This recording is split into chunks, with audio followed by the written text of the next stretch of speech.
안녕하세요. 뉴스와 사람들입니다. 박성재 구속영장이 기각되면서 조희대 사법부의 내란 가담에 대한 대국민적 의심이 더욱 커졌습니다. 12.3 당시 조선일보는 조희대 대법원에 대해 이렇게 보도했었지요. 12월 4일 00시 46분 대법원 비상계엄 관련 긴급심야 간부회의 진행. 대법원 관계자는 비상계엄에 따라 사법권의 지휘와 감독은 계엄사령관에게 옮겨간다. 계엄사령관 지시와 비상계엄 매뉴얼에 따라 향후 대응을 마련할 것이라고 밝혔다. 자, 지난 대법원 국정감사에서 서영교 의원은 이렇게 발언했습니다. 제가 깜짝 놀랐어요. 누가 그날 회의하자고 했습니까? 누가 그날 회의하자고 다 모이자고 시작했습니까? 이게 아주 중요한 겁니다. 이 계엄이 합법적이라면 저희가 따라야 될 조치가 있고, 그래서 여러분은 모인 거예요. 합법적이라면 따라야 될 조치가 있고, 그리고 사법부의 기능이 정지되면 군사법원처럼 바뀌어야 되기 때문에 여러분은 모인 거죠? 그날 말씀드린 것처럼 저희들이 이제 그 합법적이 아니라고 이제 생각을 했기 때문에 거기서 사람 보내달라는 요청에도 거부를 했고, 며칠 뒤에 제가 자신 있게 이것은 위헌적인 조치라고 말씀을 드린 겁니다. 아니, 여러분 왜 모였어요 그날? 여러분은 국회에서 비상계엄을 해제했기 때문에 그 말씀을 하게 된 거예요. 그리고 그때까지는 정신을 못 차린 거예요. 이건 윤석열의 비상계엄은 아까 나경원 의원 얘기하듯이 합법적일 수 있다, 합법적이라고 생각할 수 있다. 여러분도 똑같이 그렇게 모이신 거예요. 그런데 국회가 그 비상계엄을 해제한 거예요. 여러분 그거 불법이라고 조희대 대법원장 한마디라도 얘기했습니까? 법원행정처장 12월 3일, 12월 4일, 12월 5일 한마디라도 얘기했습니까? 자, 그러니까 내란이 합법인지 불법인지를 몰랐다는 것이 조희대 사법부의 입장이 된 것이고, 이는 곧 박성재의 1차 구속기각 사유에서 나온 위법성에 대해 다툼의 여지가 있다, 즉 내란인지 아닌지 모른다는 논리로 이어집니다. 그리고 이 논리는 윤석열 내란 수계를 포함해 내란 세력 모두에게 해당될 수 있다는 거지요. 이 논리가 2차 구속기각 사유를 통해 더 강화되었습니다. 황교안 기각 역시 정광훈, 전한길, 구국 기독교까지 확장되는 내란 단죄를 차단하는 꼴이 되었습니다. 조희대 사법부는 내란을 심판할 주체가 아니라 심판받을 대상입니다. 자, 이런 와중에 한미 팩트시트가 나왔습니다. 이재명 대통령이 직접 브리핑을 하는데 앞권은 이 부분이지요. 내란과 그로 인한 국가적, 사회적 혼란 때문에 대한민국은 다른 나라에 비해 뒤늦게 관세 협상의 출발점에 섰습니다.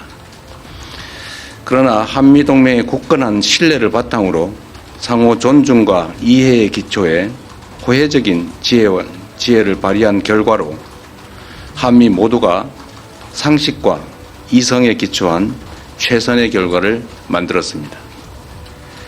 특히 우리 경제가 충분히 감내할 수 있는 범위 내에서 또 상업적 합리성이 있는 프로젝트에 한해 투자를 진행한다는 점을 양국 정부가 확인함으로써 원금 회수가 어려운 사업에 투자를 빙자한 사실상 공여가 이루어지는 것 아니냐라는 일각의 불신과 우려 또한 확실하게 불식하게 됐습니다.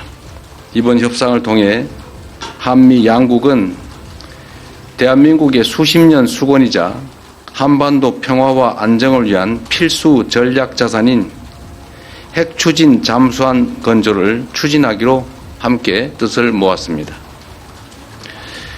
우라늄 농축과 사용 후 핵연료 재처리 권한 확대에 대해서도 미국 정부의 지지를 확보하는 데 성공했습니다. 매우 의미 있는 진전으로 생각됩니다. 또한 미국 상선뿐만 아니라 미 해군 함정 건조조차도 대한민국 내에서 진행할 수 있도록 제도적 개선책을 모색하기로 했습니다. 대한민국과 미국의 조선업이 함께 위대해질 수 있는 발판이 구축된 것입니다. 이와 함께 주한미군의 지속적 주둔과 확장 억제에 대한 미국의 확고한 공약도 거듭 확인했습니다. 국방력 강화와 전작권 환수를 통해 한반도 방위에 대한 우리의 주도적 의지를 천명했고, 미국은 이를 지지하며 지원하겠다는 의지를 강력히 피력했습니다. 이번 한미 협상 과정에서 보여줬던 담대한 용기와 치밀한 준비, 하나된 힘을 바탕으로 국력을 키우고 국익을 지키며 국민의 삶을 개선해야 합니다. 정부는 성과를 만들어내는 유능한 실용 외교를 바탕으로 외교 지평을 보다 넓히고 수출 시장을 다변화하며 세계를 연결하고 현재와 미래를 잇는 글로벌 선도 국가를 향해 힘차게 나아갈 것입니다. 국제사회에 영원한 적도 영원한 친구도 없습니다. 오직 국익만이 영원합니다. 무엇보다 이제 대한민국은 과거처럼 힘없고 가난한 나라가 아닙니다. 세계 10위권의 경제력과 5위의 강력한 군사력을 바탕으로 한반도와 동북아의 질서를 주도하는 중심 국가로 힘차게 뻗어 나아가야 합니다. 우리는 그럴 능력과 준비가 되어 있습니다. 자, 핵농축 재처리 기술과 핵추진 잠수함까지 승인받은 사실상 잠재적 핵 보유국이 아니겠습니까? 이것을 이재명 대통령이 해냈다 이겁니다. 협상 간 힘들었던 부분에 국힘이 거론됩니다. 네, 외교 사안에 대해서 아주 내밀한 또는 이면에 있었던 과정의 이야기를 자세히 하는 것은 그리 적절해 보이지는 않습니다. 그런 한 가지 말씀드릴 수 있는 것은 이게 마치 국가의 미래를 좌우하는 정말 중요한 사안임에도 이게 우리의 의사가 제대로 또 합리적, 이성적으로 관철되기보다는 일종의 힘의 관계에 의해서 일방적으로 처리될 가능성이 높은 것 아니겠습니까? 그래서 혹여 대한민국의 국익이나 국민의 삶보다는 국제적인 역관계에 밀려서 우리의 국익을 훼손하지 않을까 하는 우려들이 많았습니다. 저로서도 이게 추상적인 문헌처럼 보이기도 하고 또 개인적 이해관계나 또 정치적으로 보면 여러 가지 어려움들이 있는 게 사실이기 때문에 적당히 넘어가자는 의견도 적지는 않았습니다.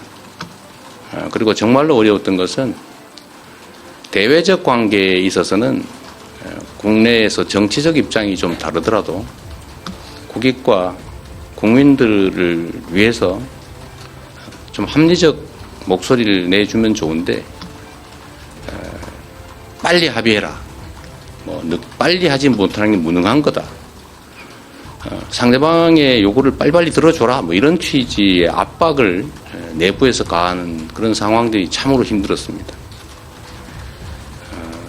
어려운 일이긴 하겠지만 국익에 관한 한 대외적 관계에 관한 한 정쟁의 대상으로 삼아서 국익에 반하는 합의를 강제하거나 또는 실패하기를 기다려서 공격을 하겠다는 심사처럼 느껴지는 그런 내부적인 부당한 압력은 참 없었으면 좋겠다 하는 생각이 들었습니다.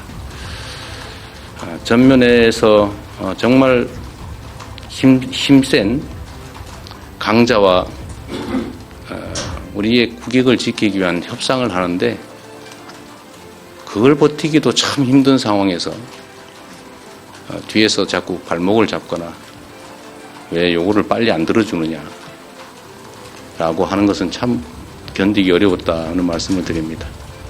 우리가 가진 유일한 힘은 버티는 겁니다.